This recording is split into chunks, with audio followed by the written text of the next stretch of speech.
भी इनको benefit of doubt देना ही पड़ता है कि यार एक टूट गई दूसरी भी टूट गई, गलती तो लड़की। ভারতীয় সবিজ পাড়ায় অনেকেই ব্যক্তিগত জীবনে তার ধর্ম পরিবর্তন করেছেন। কেউ প্রেমের টানে, কেউ সামাজিক কারণে, কেউ বা খুবই গোপনীয়ভাবে এই বিষয়গুলো করেছিলেন।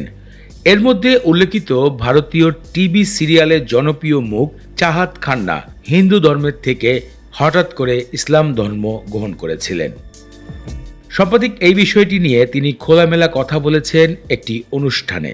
ভারতীয় টিভি শো বারে আচ্ছে লাগতে হো একটা টাইমে বাংলাদেশ, ইন্ডিয়া, পাকিস্তানকে মাতিয়ে রেখেছিলেন অভিনয়ের মাধ্যমে ধারাবাহিকভাবে চাহাত খান্না।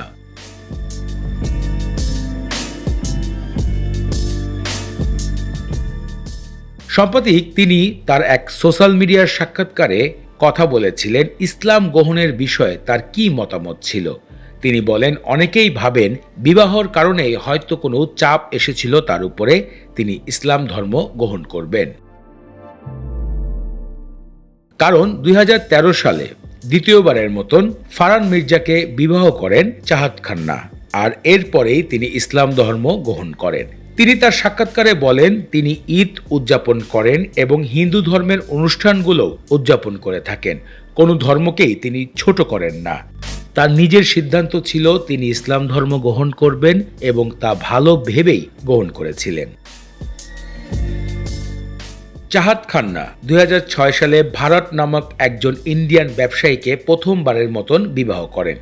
তবে দুঃখের বিষয়, সেই সংসার 2 বছরের মাথায় ইতি টানতে হয়।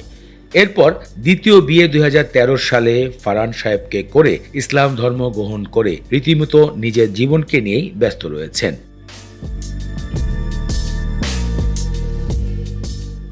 এছাড়াও 2023-24 সালে করেছেন বেশ কয়েকটি সিনেমায় কাজ। চাহাত খান্না মাত্র 16 বছর জীবনেই সিনেমা পাড়ায় আবির্ভাব ঘটিয়েছেন। তখন তিনি ছোট ছোট অংশে কাজ করেছেন। সাম্প্রতিক তার জীবনের ইসলাম ধর্মের গ্রহণ করার বিষয়টি সোশ্যাল মিডিয়াতে কথা বলেছেন, জানিয়েছেন দর্শকদের তার অভিজ্ঞতা।